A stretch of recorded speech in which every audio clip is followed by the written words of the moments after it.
ప్రభు పేట కూర్చున్నాను. Page number 463 పాత నిబంధన.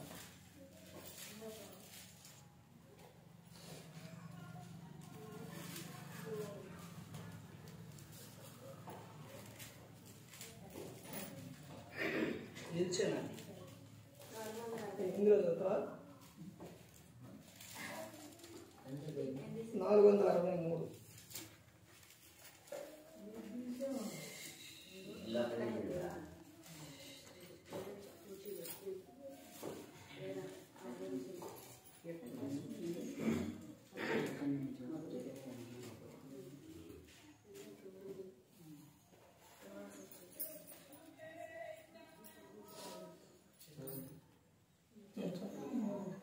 యెహోవా నా కాపరి, నాకు లేమీ కలగదు. పచ్చిక గల చోట్లను ఆయన నన్ను పరుండజేయుచున్నాడు. శాంతికరమైన జలము యొద్ద నన్ను నడిపించుచున్నాడు. నా ప్రాణమునకు ఆయన సేద తీర్చుచున్నాడు. తన నామమును బట్టి నీతి మార్గంలో నన్ను నడిపించుచున్నాడు. గండాధకారము లోయల్లో నేను సంచరించుచున్నాను. ఏ అపాయమును భయపడను. నీవు నాకు తోడైండును. నీ దుడ్డు కర్రయు నీ దండమును నన్ను ఆదరించును. నా శత్రువుల ఎదుట నీవు నాకు భోజనము సిద్ధపరచుదువు. నూనెత నా తల అంటియున్నావు. నా గిన్నె నిండి పొర్లుచున్నది. నేను బ్రతుకు దినములన్నీ కృపాక్షేమంలో నా వెంట వచ్చును. చిరకాలము యెహోవా మందిరంలో నేను నివసించేదను. వాక్యం చదివి వెరీ గుడ్ వినిపించిన పండుగకి ప్రభు పేట హృదయపూర్వక వందనాలు.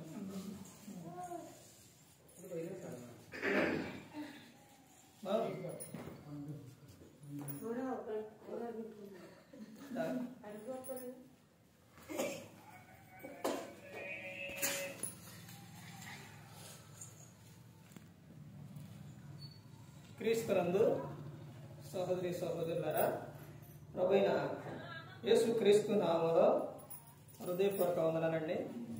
ముందుగా ఎంత మంచి సమయాన్ని ఇచ్చిన తండ్రి అయిన దేవునికి ప్రభువైన క్రీస్తు ద్వారా కృతజ్ఞతాస్తుతులు చెల్లిస్తున్నానండి.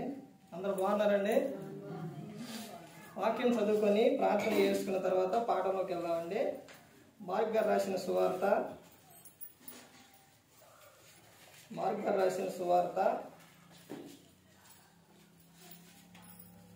16వ అధ్యాయం. మార్క్ గారు రాసిన సువార్త 16వ అధ్యాయం 19వ వచనం. ఇలాగూ ప్రభువైన యేసు వారితో మాట్లాడిన తరువాత పరలోకములకు చేర్చుకొనబడి దేవుని కుడిపార్శ్వమున ఆసీనుడాయి. వారు బయలుదేరి వాక్యమందంతటా ప్రకటించి ప్రభువు వారికి సహకారుడై ఉండి వెనువెంట జరుగుచూ వచ్చిన సూచిక క్రియల వలన వాక్యమును స్థిరపరచుచుండెను. ప్రార్థన చేసుకో.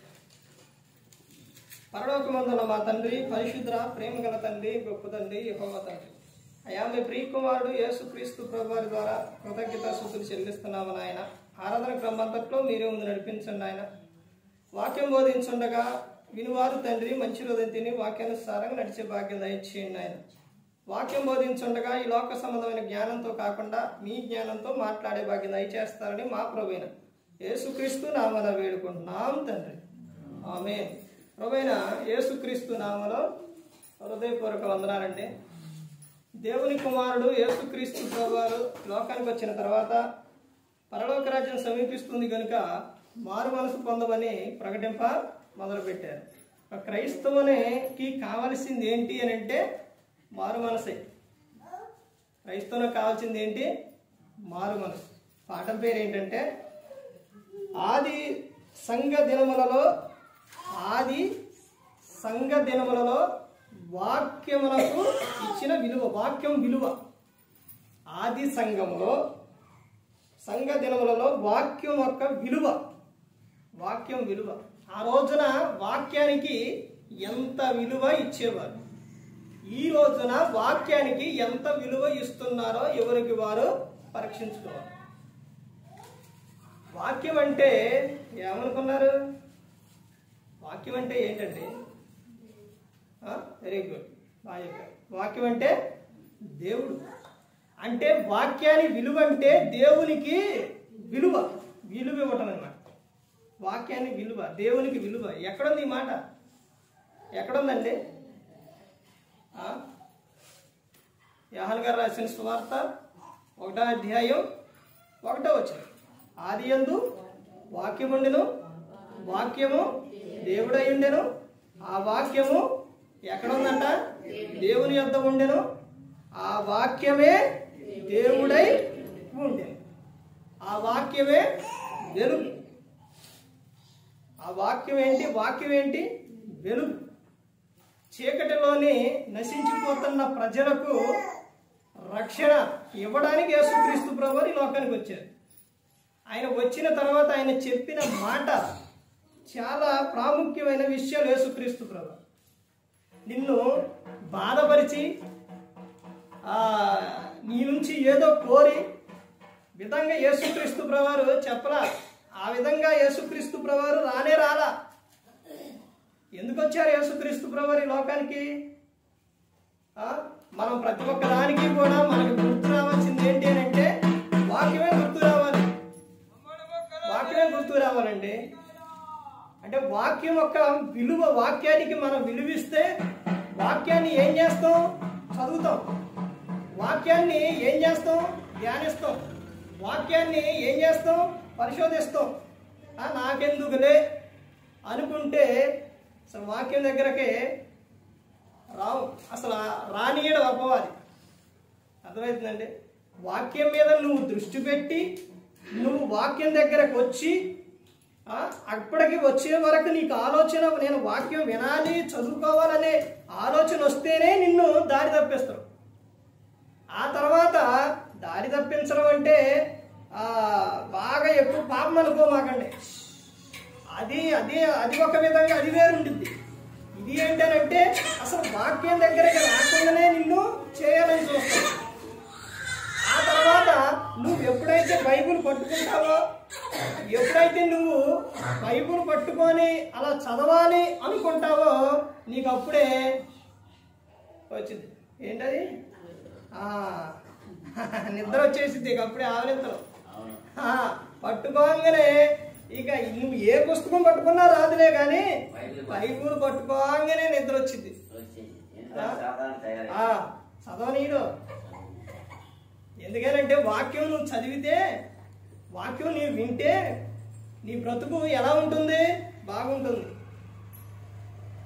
యేసుక్రీస్తు ప్రభువారు ఆయన ఈ లోకానికి ఎందుకు వచ్చారు అని అంటే, ఎందుకు వచ్చారు యేసుక్రీస్తు ప్రభువారు? వెంటనే మనకు గుర్తు రావాలి. మత్తయి సువార్త 1వ అధ్యాయం 21వ వచనం. ఆయన తన ప్రజలను వారి పాపముల నుండి రక్షించడానికి యేసుక్రీస్తు ప్రభువారు ఈ లోకానికి వచ్చారు.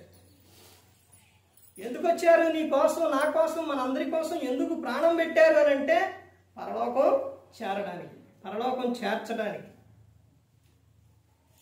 ఇక్కడ చూడండి, ఆది సంఘములోనే ఆ రోజున వాక్యానికి ఉన్న విలువ 7 విషయాలు చూద్దాం. చూడండి ఎలాంటి విలువ ఇచ్చేవాళ్ళో, ఎలాంటి విలువ ఉందో ఈ రోజున సంఘాల్లో ఉందో లేదో ఎవరికి వారు పరీక్షించుకోవాలి.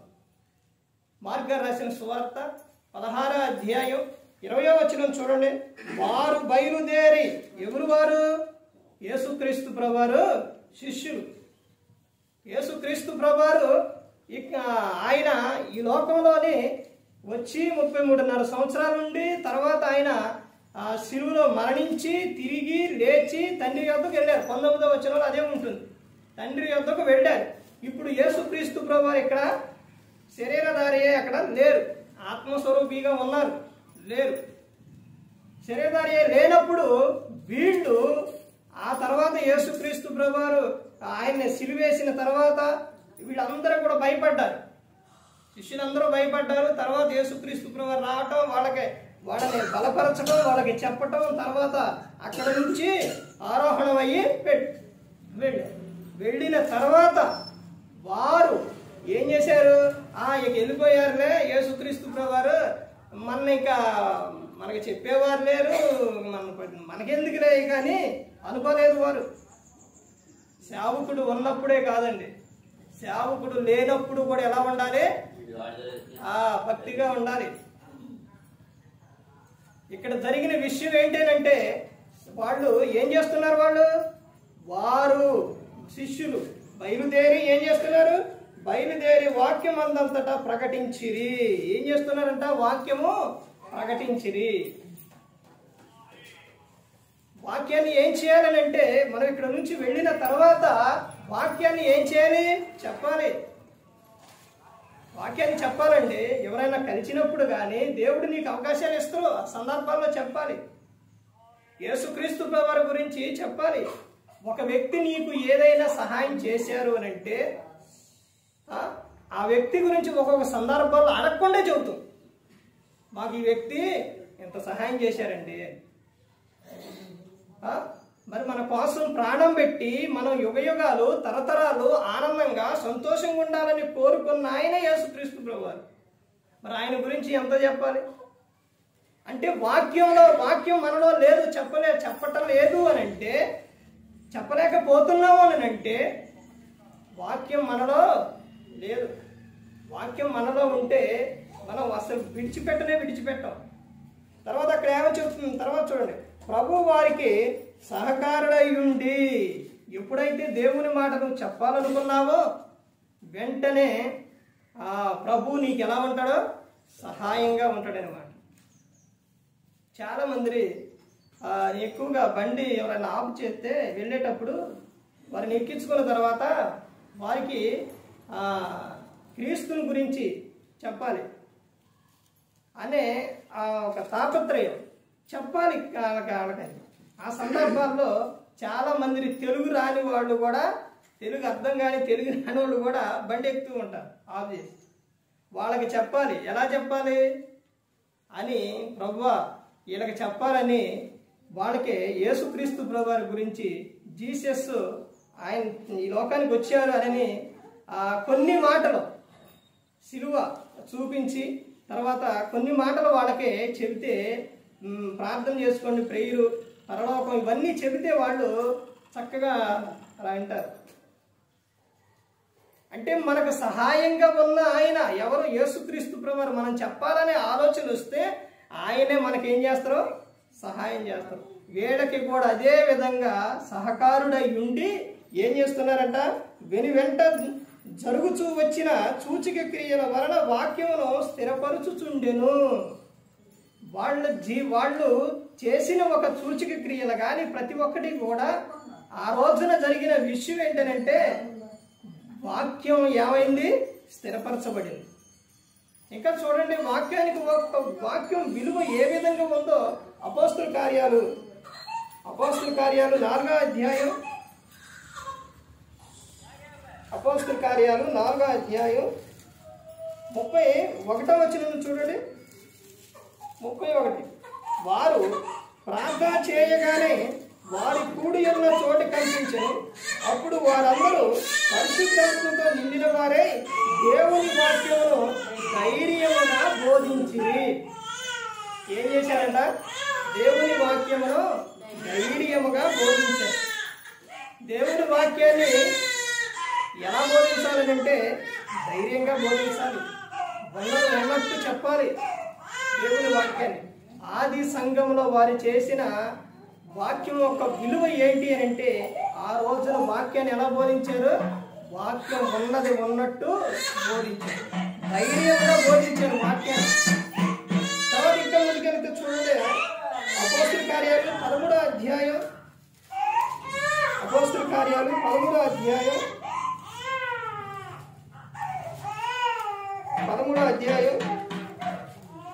5వ వచనం చూడండి. 5. వారు సలామీలో ఉండగా యూదుల సమాజ మందిరంలో దేవుని వాక్యము ప్రచురించుచుండిరి.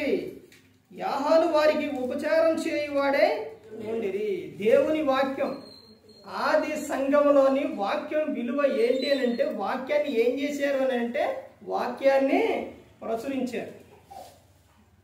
వాక్యాన్ని అక్కడ ఉన్న వ్యక్తులు వాక్యాన్ని ప్రచురిస్తూ ఉంటే తర్వాత అక్కడ యాహాను వారికి ఏం చేశారంట, ఉపచారము చేయువాడే ఉండారు. వాక్యాన్ని ప్రచురించాలి. ఇప్పుడు ఈ రోజున నువ్వు అనేక ప్రాంతాలకు వెళ్ళి ఒకవేళ చెప్పలేకపోయినా, ఈ రోజున ప్రతి ఒక్కరి చేతిలో, ప్రతి ఒక్కరి గృహంలో ఏముంది, ఫోన్ ఉంది. ఫోన్ ఉండటం మంచిదే, కానీ ఆ ఫోన్ని ఉపయోగించే విధానం ఉండాలి. నువ్వు మారు మనసు పొందితే నీ ఫోన్ ఏమైంది, మారు మనసు పొందినట్టే. ఒక స్టేటస్లో ఒక వాక్యాన్ని పెట్టండి, అది ఎవరో ఒకళ్ళు నీ నెంబర్ ఫీడ్ చేసుకున్న వాళ్ళు ఎవరో ఒకళ్ళు చూస్తారు ఆ వాక్యాన్ని. యూట్యూబ్లో కానీ ఫేస్బుక్లో కానీ ఎన్నెన్నో ఈ రోజున ఎన్నెన్నో వ్యర్థమైనవన్నీ వస్తున్నాయి. కానీ దేవుని వాక్యాన్ని అందులో పెడితే ఎంతోమంది చూస్తారు.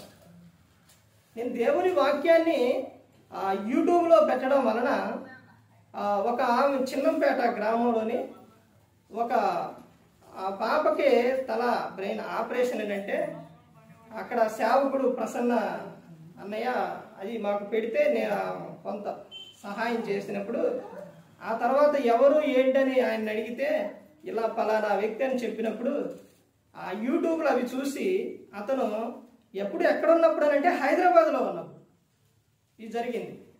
ఆ తర్వాత వాడు ఏ ఊరు అని అంటే చిన్నపేట, అక్కడికి వచ్చారు. వచ్చిన తర్వాత అతను ప్రేయర్ పెట్టించుకోవడానికి సరుకులు కావాల్సి చనుకొని వచ్చారు. వచ్చినప్పుడు అప్పుడు అక్కడ నేనున్నాను. అతను నన్ను చూసి గుర్తుపట్టి, మీ వాక్యం మీరు చెప్పింది యూట్యూబ్లో మేము చూసాము, ఇలా మా పాపకు అప్పుడు ఆయన చేశారు, మేము ప్రేయర్ పెట్టించుకుంటాం, మీరు కంపల్సరీగా రావాలని చెప్పారు. ఇప్పుడు ఆ సహాయం చేసింది ఎవరంటే పేరు వరకు తెలుసు, కానీ ఏంటన్నది ఎవరికి తెలియదు. కానీ ఎలా తెలుసు, మనిషిని ఎలా చూశారని అంటే యూట్యూబ్లో చూశారు, వాక్యం ద్వారా చూశారు. అలాగే వాక్యాన్ని మనం యూట్యూబ్లో కానీ స్టేటస్లో కానీ ఎందులోనైనా ఒక వాక్యం ఒక మాట పెట్టినప్పుడు ఎవరో ఒకళ్ళు విని ఒకళ్ళైనా కానీ అది మనసున పెడతారనమాట. ఏదైనా ఒక వ్యర్థమైనది పెడితే ఏమవుతుందనంటే అవి చూసి వారి జీవితం ఏం చేసుకుంటారంటే బాగు చేసుకోరు, పాడు చేసుకుంటారు.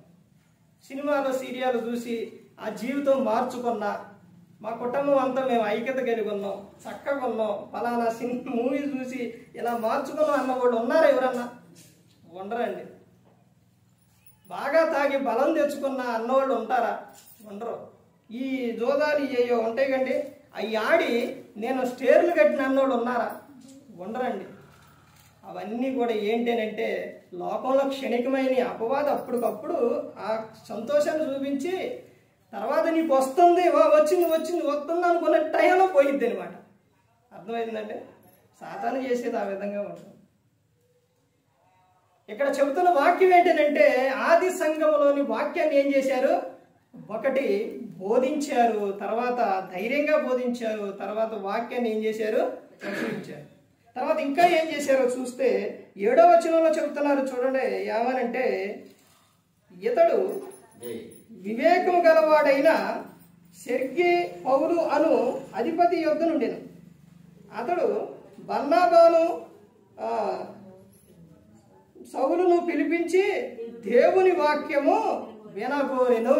దేవుని వాక్యము వినగోరెను అంటే దేవుని వాక్యాన్ని ఏం చేయాలండి? దేవుని వాక్యాన్ని ఏం చేయాలి? నేను అక్కడ చదవబడిన అందులోనే ఉంటున్న మాట నేనేం రాసుకొచ్చినవి కాదు కండి. దేవుని గ్రంథం, పరిశుద్ధ గ్రంథం, దేవుడు రాసి మనందరికీ రాసి ఇచ్చిన, మనందరిని ప్రేమించి మనకి ఇచ్చిన గ్రంథం ఇది. అక్కడ చదవబడిన ఆ మాటల్లోనే ఉంటుంది. అతను ఏం చేశాడంట? వాక్యము వినగోరెను. వాక్యాన్ని ఏం చేయాలండి? వినాలి. ఈ రోజున వాక్యాన్ని వింటున్నారా అని అంటే వాక్యం వినేవారు లేరు. ఆ రోజున యేసుక్రీస్తు ప్రభువారు 3 రోజులు వరుస అలా కూర్చోబెట్టి 3 రోజులు చెప్పారు. వాళ్ళందరూ ఎలా తెలిసింది ఆ విషయం మనకి అని అంటే, వాళ్ళు అయిపోయిన తర్వాత మీటింగ్ యేసుక్రీస్తు ప్రభువు చెప్పడం అయిపోయిన తర్వాత వాళ్ళు వెళుతూ ఉంటే, వీళ్ళు 3 రోజుల పాటు ఇక్కడ ఉన్నారు, ఇప్పుడు మార్గాన వెళుతూ ఉంటే ఒకవేళ మార్గంలో మోర్చిల్లి పోతారేమో అని వాళ్ళందరినీ కూర్చోబెట్టండి, వాళ్ళకే భోజనం పెడదామని రొట్టెలో చేపలు అవన్నీ కూడా పెట్టారు. 3 రోజుల పాటు ఉన్నారు. దేవుని వాక్యం వింటే ఏం జరుగుతుందనంటే, మనం ఎలా ఉంటామనంటే సరైన మార్గంలో ఉంటాం. దేవుని వాక్యము మనలను నడిపిస్తుంది, దేవుని వాక్యం బాగు చేస్తుంది, దేవుని వాక్యం స్థిరపరుస్తుంది. కీర్తన 119వ కీర్తన అధ్యాయం మొత్తం కూడా దేని గురించి ఉంటుందో తెలుసండి? వాక్యం గురించే ఉంటుంది. యవనస్తులు తమ నడతను శుద్ధి చేసుకుందరు. దేని చేత? నీ వాక్యమును జాగ్రత్తగా చూసుకున్నట్టు చేతనే. వాక్యం మనలో ఉంటే ఎలా ఉంటుందనంటే, యేసుక్రీస్తు ప్రభువు చెప్పిన మాట, ఒక స్త్రీని మోగపు చూపుతో చూచు ప్రతివాడు అప్పుడే తమ హృదయమందు వ్యభిచారం చేసినట్టని ఎప్పుడైతే ఆ మాట, ఆయన చెప్పిన మాట అది గుర్తుకు రావాలి అని అంటే, ఆ వాక్యం మనలో ఉన్నప్పుడు స్త్రీని అలా చూడం. ఆయన స్త్రీని ఎలాగైతే పిలిచారో అలాగే పిలుస్తాం. ఏమని పిలిచారు యేసుక్రీస్తు ప్రభువారు? అమ్మా అని పిలిచారు. అలాగే పిలుస్తాం, అలాగే చూస్తాం. ఇవన్నీ ఎప్పుడు జరుగుతాయంటే, వాక్యం మనలో ఉన్నప్పుడు. వాక్యము వినాలండి. వాక్యాన్ని ఏం చేయాలంటే, వినుటకు ఏమవ్వాలంట? వేగిరపడాలి. కోపించుటకు బాగా స్పీడ్గా వెళ్ళాలి అని ఉందా? లేదండి, నిదానించాలి. వినుటకు వేగిరపడాలి, వాక్యాన్ని వినాలి. మాట్లాడేటకు నిదానించాలి. ఒక్క మాట, ఇప్పుడు సందర్భం అది కాదు కాబట్టి చెప్పలే, కానీ ఒక్క మాట ఏంటంటే, ఒక మాట జారితే నా నోటిలో నుంచి ఒక్క మాట, ఏదన్నా ఒక మాట, వ్యర్థమైన మాట కానీ, బాధ పెట్టే మాట కానీ ఒక్క మాట వచ్చింది అని అంటే దాన్ని మర్చిపోరు. అర్థమైందండి? అందుకే యేసుక్రీస్తు ప్రభువారు ఎక్కడైనా కానీ ఒక్క వ్యర్థమైన మాట కానీ ఆయన నోటిలో నుంచి వచ్చిందా? రాలేదండి. అలాగే మనలో నుంచి కూడా రాకుండా ఉండాలి అని అంటే ఈ వాక్యం మనలో ఉండాలి. ఆది సంఘంలోని వారు ఏం చేశారంటే, వాక్యాన్ని విన్నారు, వినగోరారు. తర్వాత ఇంకా ముందుకెళ్తే చూడండి, అక్కడ ఇంకా ఏం చేశారు. ఇప్పుడు ఆ వాక్యం విన్నది ఎవరు? 7వ వచనంలో ఆ వాక్యం విన్నది ఎవరండి? అధిపతులు వాక్యాన్ని ఏం చేశారంట? వాక్యాన్ని విన్నారు. తర్వాత అపోస్తుల కార్యాలు 2వ అధ్యాయం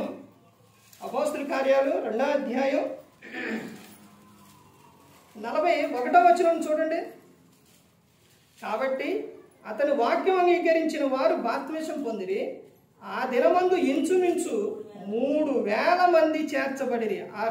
అతని వాక్యం అంగీకరించిన వారు ఏం చేశారంట? బాప్తిస్మం పొందారు. వాక్యాన్ని ఏం చేయాలంటే అంగీకరించాలి. వాక్యాన్ని నువ్వు అంగీకరిస్తేనే నీకు అర్థమవుతుంది. వాక్యాన్ని నువ్వు అంగీకరిస్తేనే నువ్వు ఏదైనా చేయగలుగుతావు. వాక్యాన్ని అంగీకరించిన వాళ్ళు ఏం చేశారు? బాప్తిస్మం పొందారు. ఎందుకు బాప్తిస్మాలు పొందేది? ఎందుకంటే బాప్తిస్మం పొందేది పరలోకం. ఎలా వస్తుంది? ఇప్పుడు ఈ వాక్యాన్ని నువ్వు వింటేనే కదా నువ్వు బాప్తిస్మం పొందేది. వాక్యం వెళ్ళకోకుండా నువ్వు బాప్తిస్మం పొందగలుగుతావా? పొందలేవు. ఈ విషయం ఎక్కడుంది?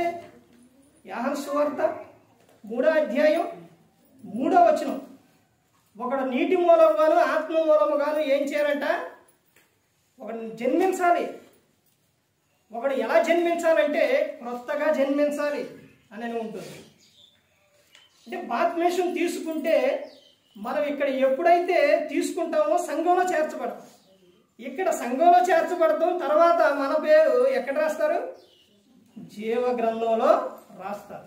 అప్పటి నుంచి క్రియలు అన్నీ కూడా అక్కడినప్పటి నుంచి మొదలైతాయి అన్నమాట. అంటే ఇదంతా ఎప్పుడు జరిగింది అని అంటే నువ్వు వాక్యాన్ని అంగీకరించు. ఆది సంఘంలో అదే చేశారు. తర్వాత ఇంకా ముందుకెళ్తే చూడండి, అపోస్తుల కార్యాలు 13వ అధ్యాయం. ఇంకొక విషయం చూసి ముగించుకుందామండి. అపోస్తుల కార్యాలు 13వ అధ్యాయం 49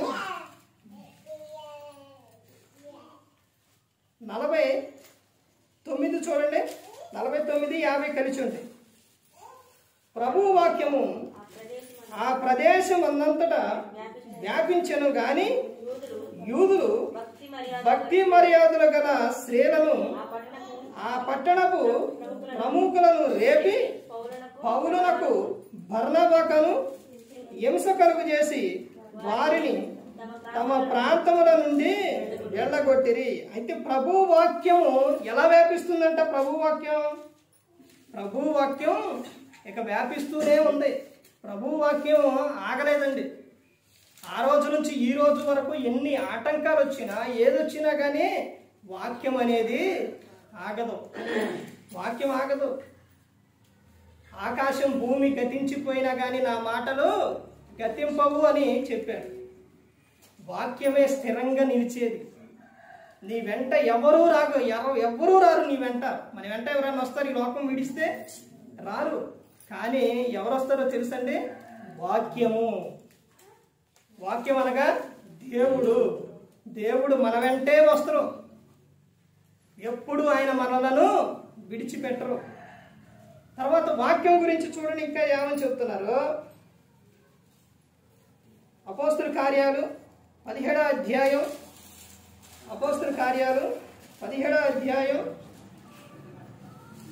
11వ వచనం చూడండి. వీరు తెస్సలోనికలో ఉన్న వారి కంటే గనులై ఉండిరి గనుక ఆసక్తితో వాక్యమును అంగీకరించి పౌలును శీలయును చెప్పిన సంగతులు అలా ఉన్నావో లేవు అని ప్రతిదినమును లేఖనములు పరిశోధిస్తూ వచ్చిరి. ఎవరు వచ్చింది? చెప్పింది పౌలు శీల. కానీ అక్కడ పరిశోధించింది ఎవరు? బెరియా సంఘం. తెస్సలోనికలో ఉన్న సంఘం కన్నా గనులు అని అంటే తెస్సలోనికలో ఉన్న సంఘానికి, కొరింథీ సంఘానికి 2 సార్లు పత్రికలు రాసిండు అపోస్తలుడైన పౌలు గారు. కానీ ఎక్కువ అధ్యాయాలు చెప్పాడు. ఇప్పుడు మీకు ఎక్కువగా చెప్పాలంటే, ఎక్కువ తీసుకెళ్లాలంటే వాక్యం అసలు మీకు తెలియకోకుండా ఉంటే, అంటే వాక్యాన్ని ఇప్పుడే క్రొత్త వారు అయితే ఇంకా ఇంకా ఇంకా మొత్తం ఇంకా ఇంకా ఇంకా చెప్పొచ్చు. ఆల్రెడీ మీకు వాక్యం తెలుసు, సంఘంలోకి వచ్చారు. ఆ సందర్భం ఎంతైతే కావాలో మీకు అంతవరకే. ఇప్పుడు అక్కడ కూడా జరిగిన విషయం అదే. కొరింథీ సంఘానికి ఏమో ఎక్కువ అధ్యాయాలు రాశారు. అంటే వాళ్ళకి చెబుతున్న కొందుకు ఇంకా, అంటే ఒక పత్రిక రాశారు. ఒక పత్రిక రాసిన తర్వాత ఇప్పుడు గలతీలకు రాశారు, ఫిలిప్పీలకు రాశారు. ఫిలిప్పీ 1:2 అని ఎందుకు ఎట్లా? అక్కడ సరిపోయింది. కానీ కొరింథీ సంఘానికి ఒకటి రాసినా సరే ఒకసారి చెప్పిన అర్థం అలా మరలా రెండోసారి చెప్పారు. అలాగే తెస్సలోనికలో ఉన్న సంఘానికి కూడా అక్కడ కూడా 2 సార్లు చెప్పినా కానీ ఎంత చెప్పారు, ఎంత రాశారని అంటే తక్కువగా రాశారు. అయితే వీళ్ళు ప్రభువుని అంగీకరించారులే కానీ, వారు సంఘంలో చేర్చబడ్డారు, ప్రభువుని అంగీకరించారులే కానీ వారు ఇంకా వారిలో ఏముంది? ఆసక్తి తక్కువగా ఉంది. అందుకనే ఆ సంఘాల్లోని అపోస్తలుడైన పౌలు గారు చెబుతున్న విషయం ఏంటంటే, ఆ అధ్యాయాలు మొత్తం కూడా మీరు ప్రభు రాకడ, ఆయన వచ్చినప్పుడు మీరు ఎత్తపడాలంటే మీరు ఈ లోకంలో ఎలా ఉండాలన్నది అక్కడ చెప్తారనమాట. ఎల్లప్పుడూ కూడా మీరు ఎలా ఉండాలంటే ఆనందంగా ఉండాలి, దేవునికి కృతజ్ఞతాస్తుతులు చెల్లించాలి. ఎవరి ద్వారా? యేసుక్రీస్తు ప్రభువారి ద్వారా. ఆత్మను ఆర్పకూడదు. ఈ వాక్యమును ఏం చేయాలంటే వాక్యాన్ని మీరు చదివి వినిపించాలి అని చెప్తారు. 1-2 అధ్యాయాలు పుస్తకాలు చదివితే మీకు అర్థమవుతుంది. మీకు ఇంకా అర్థం కావాలంటే మరలా ఇక్కడ వద్దాం. కానీ ఒకసారి మీకు ఆ రిఫరెన్స్ చూపిస్తాను, చదువుకోండి. తెస్సలోనికలో రాసిన మొదటి పత్రిక 5వ అధ్యాయం మొత్తం చదవండి. అయితే ఇప్పుడు నేను చెప్పిన ఈ విషయాలు కూడా తెస్సలోనికలో రాసిన మొదటి పత్రిక 5వ అధ్యాయం 15వ వచనం నుంచి 28వ వచనం వరకు ఉంటుంది. ఇప్పుడు చెప్పినవన్నీ అక్కడే ఉంటుంది. ఆత్మను ఆర్పకుడి, ఎల్లప్పుడూ ఆనందంగా ఉండుడి, కృతజ్ఞతాస్తుతులు చెల్లించుడి, ప్రవచించుటను నిర్లక్ష్యం చేయకుడి, తర్వాత సమస్తమును పరీక్షించి మేరైన దానిని చేపట్టుడి, ప్రతి విధమైన కీడునకు దూరముగా ఉండుడి. ఇవన్నీ ఎవరికి చెబుతున్నారు? అపోస్తలుడైన పౌలు గారు ఎవరికి చెప్తున్నారు? తెస్సలోనికలో ఉన్న సంఘానికి చెబుతున్నారు. ఆ తర్వాత కింద అధ్యాయాలు ఉంటాయి. మీరు ఎత్తబడాలి అంటే మీ శరీరం, మీ ఆత్మ, మీ శరీరం ఎలా ఉండాలి అంటే నిందారహితముగాను ఉండాలి. అంటే వీళ్ళలో ఏమీ లేదు, ప్రభువుని అంగీకరించారులే కానీ వాక్యం అయితే వస్తున్నారులే కానీ, వాక్యం అయితే వింటున్నారులే కానీ తీసుకుపోయి భద్రం జాగ్రత్త చక్కగా బీరువాలోని లేదా ఆ రోజున ఏమి ఉండేవో కానీ చక్కగా ఇక వాక్యాన్ని ఇక బైబిల్ తీయడం లేదు, వాక్యాన్ని పరిశోధించడం లేదు. అందుకని అపోస్తలుడైన పౌలు గారు వారికి చెప్పారు. కానీ బెరియా సంఘం ఏం చేస్తున్నారు? ఈ బెరియా సంఘం ఏం చేస్తున్నారు? ప్రతి దినము కూడా లేఖనాలను ఏం చేస్తూ వచ్చారంట? పరిశోధిస్తూ వచ్చారు. అందుకనే తెస్సలోనికలో ఉన్న వారి కంటే వీరు ఘనులు అని చెప్పారు. విషయం చెప్పమంటారా? సంఘము వాక్యానుసారంగా నడిస్తేనే సేవకుడికి ఆనందం. సంఘం ఎప్పుడు కూడా దేవుడిలో ఉంటేనే సేవకుడికి ఆనందం. అర్థమవుతుందండి? ఇక్కడ బెరియా సంఘం లేఖనాలు ప్రతి దినము కూడా పరిశోధిస్తూ వచ్చారు కాబట్టి వారు గనులు అని చెప్పారనమాట. వాక్యాన్ని ఏం చేయాలని అంటే, వాక్యము ఎలా వినాలి అంటే ఆసక్తితో వినాలి, ఆసక్తితో అంగీకరించాలి వాక్యాన్ని. ఆది సంఘంలో చేసిన విధానం అది. నువ్వు ఎక్కడైనా వాక్యం వింటే ఇది వాక్యానుసారంగా ఉందా లేదా, ఈ వాక్యం నన్ను పరలోకం తీసుకెళ్తుందా లేదా, అసలు దేని నిమిత్తం చెబుతున్నారు అనే వాక్యాన్ని నువ్వేం చేయాలి? వాక్యాన్ని నువ్వు పరిశోధించాలి. అలా పరిశోధించాలి అని అంటే నువ్వు వాక్యాన్ని నువ్వేం చేయాలి? వినాలి, చదవాలి, వినాలి, ధ్యానించాలి, పరిశోధించాలి. ఇవన్నీ చేయకుండా వాక్యం అనేది అర్థం అవ్వదు. అర్థమవుతుందండి? ఇప్పుడు ఆది సంఘంలో వాక్యం ఒక విలువ ఏంటి అని అంటే, వాక్యం ఏం చేశారు వాళ్ళు? వాక్యము స్థిరపరచుచుండెను. తర్వాత వాక్యం ఇంకా ఏమైంది అని అంటే, వాక్యము ధైర్యముగా వారు ఏం చేశారు? బోధించారు. తర్వాత వాక్యాన్ని ఇంకా ఏం చేశారనంటే, వాక్యం ప్రచురించబడెను. వాక్యాన్ని అధిపతులు వాక్యాన్ని అంగీకరించారు. తర్వాత వాక్యము ప్రజల చేత అంగీకరింపబడెను. ప్రజల చేత అంగీకరింపబడింది. అపోస్తలుల కార్యాలు 2వ అధ్యాయం 41వ వచనం. వాక్యము వ్యాపింపబడెను. వాక్యము ఆసక్తితో అంగీకరించాలి. ఇది ఆది సంఘములో జరిగిన విషయాలు ఇవన్నీ కూడా. మరి ఈ రోజున సంఘములో వాక్యం యొక్క విలువ ఏంటో ఎవరికి వారు ఏం చేయాలి? పరీక్షించుకోవాలి. వాక్యం మనలో ఉంటేనే, వాక్యం ప్రతి దినము కూడా మనం నువ్వు చదవటానికి ఒకవేళ నీకు వీలు లేకపోయినా వాక్యాన్ని మాత్రం ఏం చేయాలి? పరిశోధించాలి. అంటే ధ్యానించాలి, వాక్యాన్ని ధ్యానించాలి. అలా నువ్వు ధ్యానిస్తే వాక్యాన్ని ఎవరో తెలుసా? వాక్యాన్ని ధ్యానించేవారు ఎవరు? ధన్యులు. ఎక్కడుంది ఈ విషయం? కీర్తన గ్రంథం 1వ అధ్యాయం 2వ వచనం. యెహోవా ధర్మశాస్త్రమునందు ఆనందించుచు దివారాత్రము దానిని ధ్యానించువాడు ధన్యుడు. వాక్యాన్ని నువ్వు ధ్యానిస్తావనంటే నువ్వు దరిద్రుడు కాదు. అర్థమైందండి? ధన్యుడు నువ్వు వాక్యాన్ని ధ్యానిస్తూ ఉంటే. ఆ ధన్యకరమైన జీవితం ప్రతి ఒక్కరు కలిగి ఉండాలి, ఈ లోకంలో ఫలించాలి. వాక్యాన్ని నువ్వు మనలో ఉంటే తల్లి గర్భంతో ఉన్న కాడి నుంచి కూడా అక్కడ నుంచి ఎలాంటి జాగ్రత్త తీసుకోవాలి, పిల్లల్ని ఎలా పెంచాలి, యవనస్తులు వాళ్ళు ఎలా ఉండాలి, తర్వాత వివాహమైన తర్వాత ఎలా ఉండాలి, తర్వాత వృద్ధాప్యంలో ఎలా ఉండాలి, తర్వాత జీవితంలో ఎలా ఉండాలి అనేది ప్రతి ఒక్కటి కూడా దేవుడు ఈ గ్రంథంలో రాపించి ఇచ్చారు మొత్తం కూడా. ఇదిగో నాకు చెప్పలేదు, ఈ మాట నాకు చెప్పలేదు, నా జీవితానికి ఇది చెప్పలేదనే మాట అనేది లేదండి ఈ గ్రంథంలో. ఈ గ్రంథంలో అన్నీ ఉన్నాయి, అన్నీ ఉన్నాయి, ప్రతి ఒక్కటి ఉంది. మన జీవితాన్ని బాగు చేసేది, మనం ఎలా నడవాలి, ఏం చేయాలి, ఏ పని ఎలా చేసేటప్పుడు ఎలా చేయాలి, ఎక్కడికైనా వెళ్ళేటప్పుడు ఎలా వెళ్ళాలి, ఇవన్నీ కూడా ఎక్కడికైనా వెళ్ళేటప్పుడు ఏం చేయాలి? ఏం చేయాలండి? ప్రార్థన చేసుకొని వెళ్ళాలి. అదే కీర్తన గ్రంథం 121వ కీర్తన. ఇవన్నీ ప్రతి ఒక్కటి కూడా మనకు తెలుస్తాయి అన్నమాట. యాకోబు రాసిన పత్రిక 1వ అధ్యాయం 5వ వచనం, జ్ఞానం పొదువుగా ఉన్న ఎడల అడగాలి, దేవుణ్ణి అడగాలి. ఆయనను ఎవరిని గద్దింపక అందరికీ కూడా ధారాళంగా దయచేయవాడు. అడగాలి ప్రతి ఒక్కటి. మత్తయి సువార్త 7వ అధ్యాయం 7వ వచనం, అడుగుడి మీకు ఇవ్వబడును, వెతుకుడి మీకు దొరుకును, తట్టుడి మీకు తీయబడును అని ఉంటుంది. ఇలా ప్రతి ఒక్కటి కూడా వాక్యాన్ని అడిగేటప్పుడు కూడా ఎలా అడగాలంటే విశ్వాసంతో అడగాలి, విశ్వాసం కలిగి ఉండాలి. వాక్యమే మన బ్రతికిస్తుంది, వాక్యం నడిపిస్తుంది, వాక్యం మనకు వెలుగునిస్తుంది. అన్ని వాక్యమే. అర్థమైందండి? ఆ వాక్యమే ఎవరంటే దేవుడు.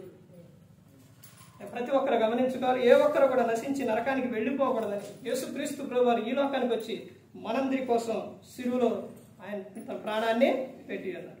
మరి ఈ విధంగా నిలబెట్టి మాట్లాడించిన తండ్రి అయిన దేవునికి కృతజ్ఞతాస్తుతులు చెల్లిస్తూ, ఇంతవరకు శ్రద్ధగా ఉన్న మీకు ప్రభు పేట నా హృదయపూర్వక వందనాలు చెల్లిస్తూ ఈ మాటలు ముగిస్తున్నా. అందరికీ వందనాలు.